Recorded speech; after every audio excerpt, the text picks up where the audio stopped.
Welcome to Two Different Worlds. And I'm going to bring on my friend Carl Stedmond. You'll hear how we are from two different worlds. Our subject today is transformation. How we became enlightened in the sense that we lost our personal identity to find our universal, cosmic identity. So you'll hear more about that, okay? Carl, do you want to come in here and you bet. We'll talk a bit. Hi, Alan. Okay, Hello. So my name is Al Fisher. He's Carl Stedmond. That's me, Carl Stedmond. As you can see, we're very physically different. And now we're going to tell you about our backgrounds and how different they were. Do you want to start, Carl? I'll start. You can probably tell by my accent I grew up in England, in the north of England, a place called Birkenhead, which is just by Liverpool.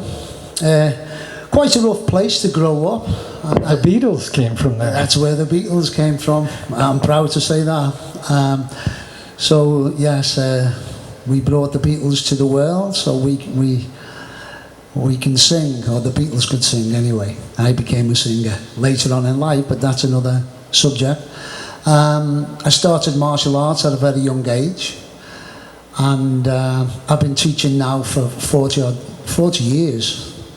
And my life changed drastically in 2005 when I had what I would call a shift in consciousness. So my whole life has been about physical activity and self-empowerment.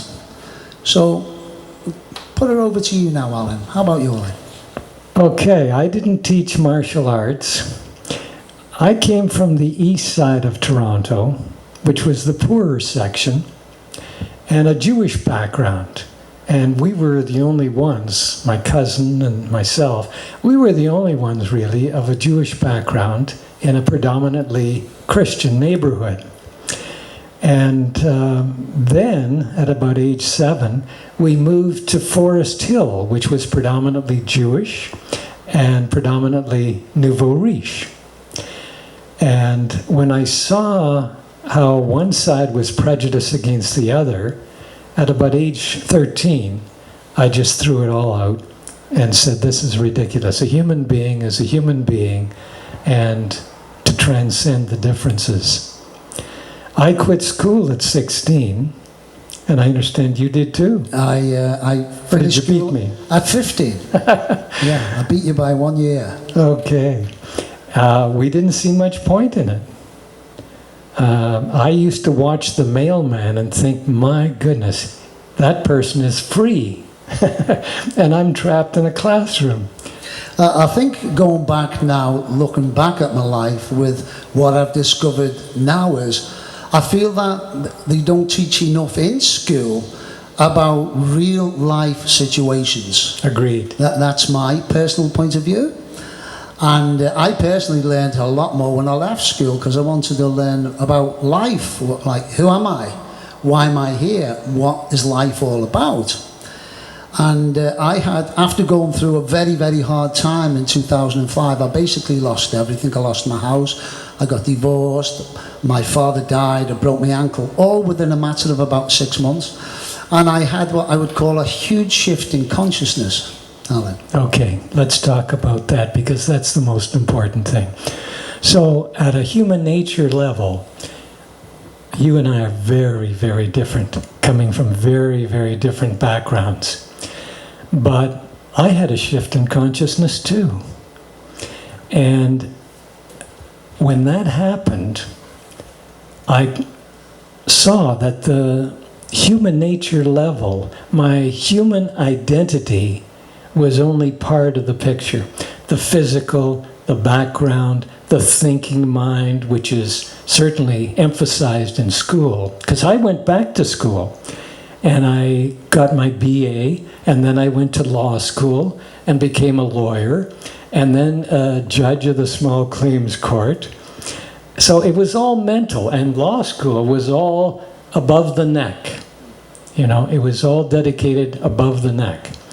So I'm from a very mental background. You emphasize the physical, I emphasize the mental, and then kind of lost all that because I realized there was so much more. And I asked the question, who am I? And found a different answer than what I thought I was. I thought I was just this physical. I thought I was my background. I thought I was a lawyer. I thought what I did. I thought what I thought was the whole picture. But then I discovered that there was so much more.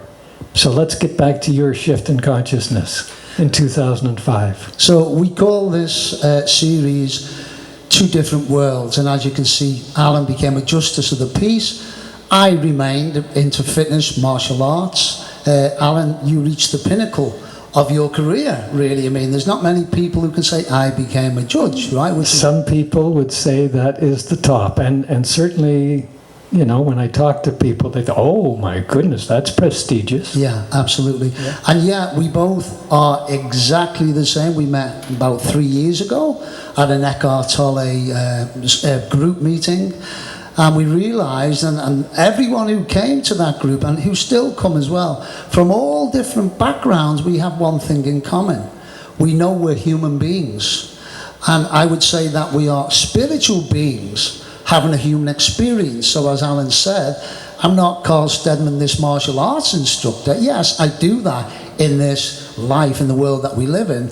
But much deeper than that, we're spiritual beings. And the great ones have been telling us this for thousands of years, and they've all been saying the same thing. And basically, what I love too with quantum physics, which is the highest of science, quantum physics now proves what the great ones have been telling us. We're all one in this matrix of energy, and love is the highest essence, and that's what it's all about, Alan, coming together, you know.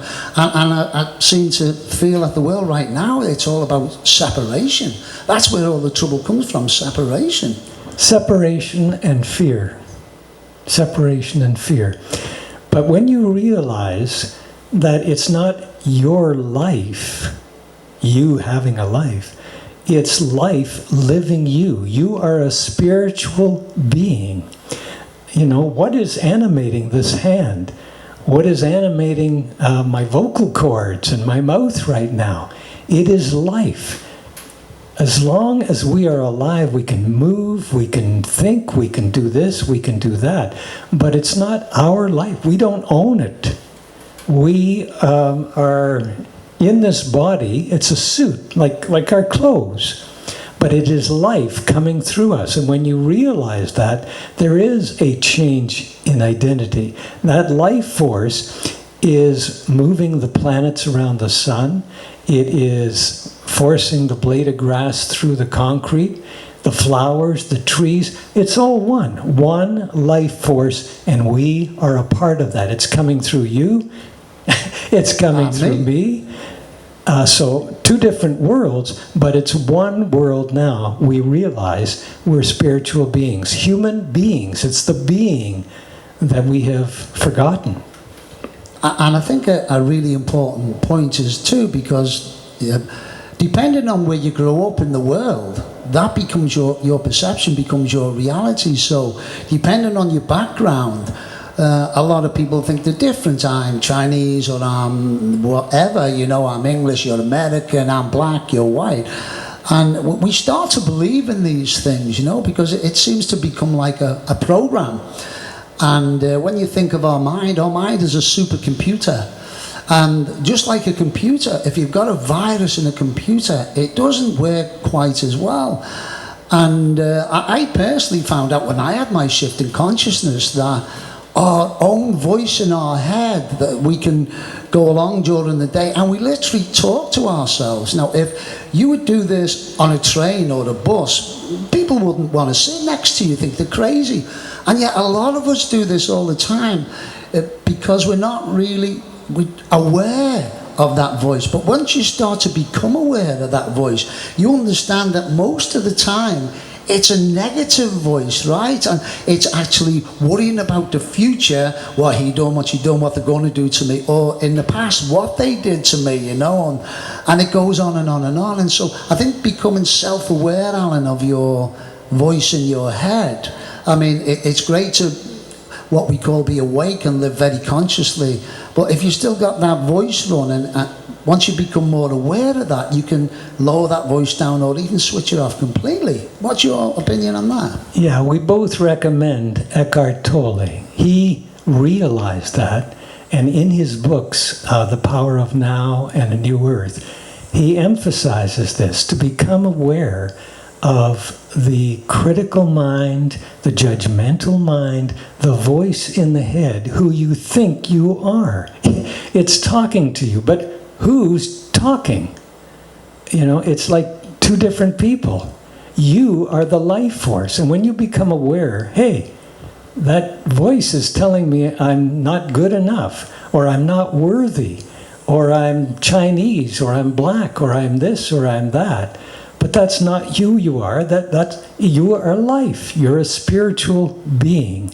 And when you forget about the past, don't worry about the future, and are fully present now, where your body is, where life takes place, the only place life takes place, in the now, it's a much fuller, much deeper relationship. And it's also much freer and much more peaceful when you live in that way. Absolutely. So I've got a question for you then, Alan, for the people who are watching. How do you get to that point? What do you do personally in your life on a day-to-day basis to get to that peaceful, relaxing place? Well, I think meditation is a big part. To let go of the past and the future, worrying about the future, regretting the past, and just letting go, which is what most people do just before sleep. They surrender. And that's what's required, just to surrender. You relax your body and relax your mind, and just come into that peaceful place. You're aware of what's going on. You're aware of what's happening in the world. But you're not attached to that. You're not attached to material things. You're not attached to a relationship thing. You realize that the most important thing, the primary thing, is your connection upward, the vertical dimension that Eckhart Tolle talks about. It's almost like getting out of your own way, the voice. Once we can do that, if we can get out of our own way without the voice, we can let the universal consciousness flow through us more, and everything seems to be easier. Your life seems to work a lot better. For me personally, after I went through what I would call hell in my life, and I started to realize these things, I literally did, I became very, very aware of the voice in my head. So I started to think about what I was thinking about. And then I realized, oh my God, I'm thinking that same thing over and over again. And then it becomes a pattern. But as I say I teach a lot of children, everything becomes a habit. So if we can start to become aware of that voice, we can get back into that state and just flow more naturally through life, right? Yeah, another aspect is getting angry and reacting to the other person, like to catch yourself and say, I'm the one that's getting upset, or I'm the one that's in love. Both states. You know, I have to be at peace first. I have to be centered first, connected to that intelligence, super intelligence that knows how to grow flowers and grow human beings. I don't know how to make hair and eyes and ears. It knows what to do. And when you surrender to that as a co-creator, things do get easier, and it's much more peaceful. And more fun as well.